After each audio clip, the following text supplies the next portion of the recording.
Good morning, children. So, today I am going to show you the effect of salivary amylase on starch and effect of heat on the action of salivary amylase. And third experiment will have effect of denaturing agent like sulfuric acid or nitric acid or any other acid for that sake on the action of salivary amylase. So, the material required are starch, we'll have a beaker, we'll have some test tube in the test tube stand, we'll have iodine solution, and then we require water, and then we got salivary amylase which we got in our saliva. So let us start. The very first thing we have to make starch solution. So here I take some water in the starch.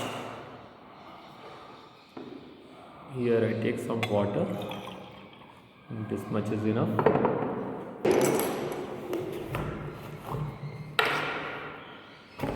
So to make starch solution, we take a little bit starch, add it in the water,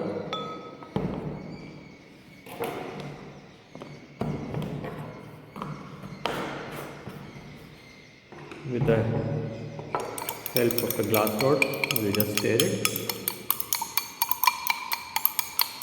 So our starch solution is ready. So the very first test what we have to do is to know what will happen if iodine solution is added into starch solution. So I take little bit starch solution, and with the help of a dropper I put few drops of iodine solution, and you can see the color change. The iodine is, I have shown you, that is almost brownish color, and when the starch iodine is added into the starch solution, the color changes to blue black. So this is the confirmative test of presence of starch.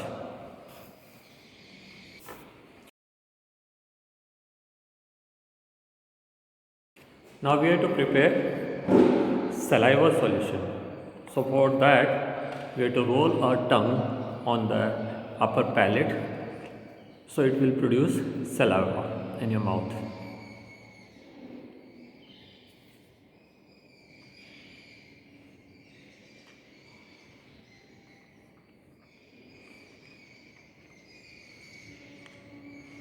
So it is little bit dirty job, but then the test is test, and we have to add 5 times the quantity of saliva, 5 times of water we have to add. So here we go, this is 5 times. Okay, so this is what you call saliva solution. I keep the test tubes in front of you so you can just make out. So we'll take another test tube, add some amount of starch solution which we have prepared. Remember, for test you should always take least amount. Often I see that children are just keep on filling the test tube. We have to test. Okay, so it is just, don't go for the wastage.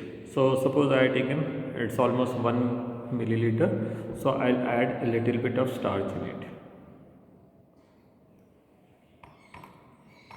And now starch being enzyme, and today it is very cold, the temperature was, morning it was showing 4 degrees Celsius, so it will take time because we are conducting the experiment on room temperature.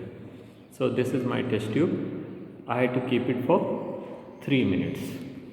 So 3 minutes it will be there on the stand. You all know that the saliva contains ptyalin, and ptyalin is an enzyme which works on starch and break it into sugars. So when the starch solution is reacted with amylase, the amylase will digest the starch into sugar. And the test for the starch is that when iodine solution is added in, its color changes, not with the sugar. Sugar's test is not this. Sugar's test is Benedict solution test, that is a different test. Okay, so since all the starch will be digested into sugar, sugar will not give the test with the iodine solution. Hence, the color change should not be there. What color change we have seen in this test tube? Okay, so here the color change you have seen, that is the blue black color. That blue black color will not come when we test it with the salivary amylase action. Okay, let us see what is the action of salivary amylase on starch solution when iodine solution is added to it. Did you find any color change to blue black? The starch gave this color with the iodine solution, and the same starch in which a little bit ptyalin enzyme is added, the salivary amylase. Now see, the color change is not there. This is the same color of the starch solution. When added to the solution, it is diluted and its color from this dark brown to it changed to yellowish color. So that means the starch is no more there. The starch is being digested with the help of enzyme ptyalin. Okay, so this is the test for the action of salivary amylase on starch. Okay, the second activity one was the test for the starch, and the activity 2, that is action of salivary amylase on starch. Okay, now you are familiar with the action of salivary amylase on starch.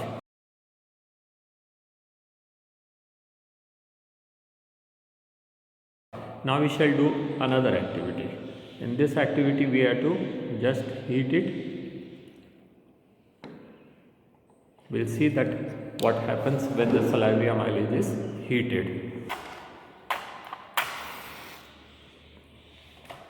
The next activity is, that is the effect of heat on the action of salivary amylase. So I got this Tom's test tube. Remember, I had taken Borosil test tube so that it may not damage on heating, and now I am heating it.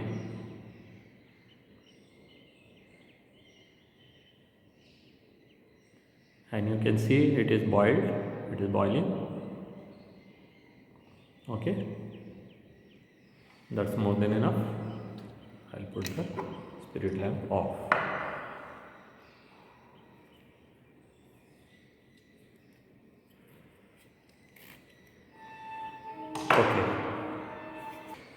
Okay, so here I got heated salivary amylase, and here I got starch solution. I am adding a few drops of starch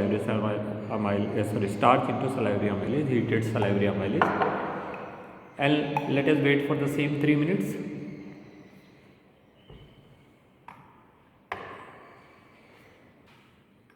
So it's 3 minutes now. I'll repeat once again what we did.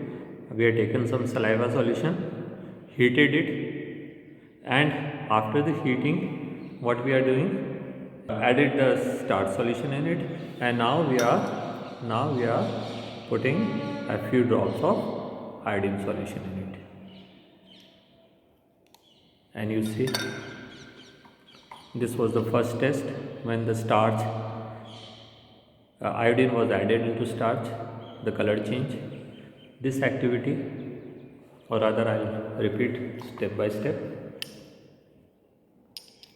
This was my first activity where I added a few drops of iodine solution in starch, and we saw the color change to blue black. So it confirms that when the iodine solution is added to the starch solution, the color changes to blue black.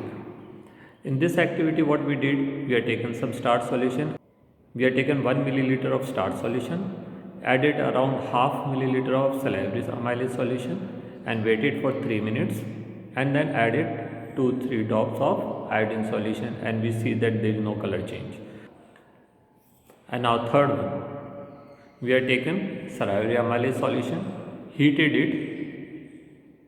it till boiling. So the salivary amylase is denatured, and on adding starch solution in it, waited for 3 minutes, then we added iodine solution, and the color changes to blue black. So color change of blue black means the starch which was present in it is not being digested with the action of salivary amylase, because the salivary amylase is not containing ptyalin anymore. The ptyalin is being denatured on heating. So 3 activities we are done. The fourth activity again we will do.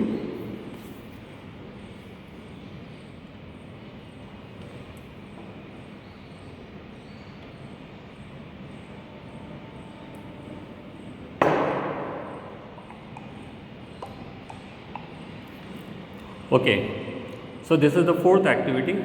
I taken salivary amylase solution here.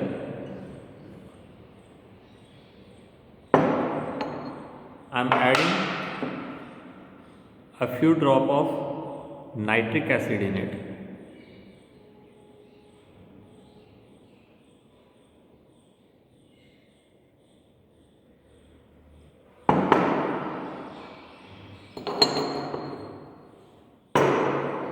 Stir it well.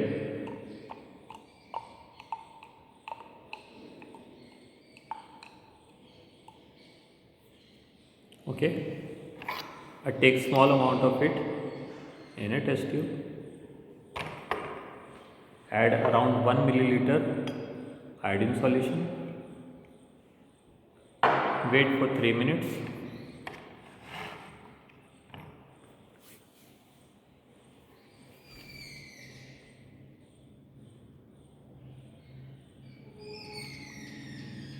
So children, you know that salivary amylase is actually an enzyme which is made up of protein. Salivary amylase is an enzyme which is made up of protein, and we know proteins get denatured whenever it comes in contact with the high or low pH, extremely high or low pH. So hydrochloric acid or sulfuric acid which we are taking is having very low pH. Similarly, very high pH will also have the same effect. And we also know that the enzymes are made up of protein, and protein get coagulated when it is heated. As you might have seen, whenever the milk is heated to above 100 degrees Celsius or so, take small quantity of milk and it will be coagulated. Okay? So the same way. So now in this activity we are taken some amount of salivary amylase. We added sulfuric acid in it or hydrochloric acid, whatever acid you want to add. I taken nitric acid for the sense, and we have kept it for, and then we added starch solution in it and waited for 3 minutes. Let us see whether it is showing the positive test for the presence of starch. So what you can see here, you can see that it is showing the positive test for starch. That means starch is not been digested. Though we added salivary amylase, but it is not digested. Why? Because salivary amylase was denatured when sulfuric acid or nitric acid is added on it. So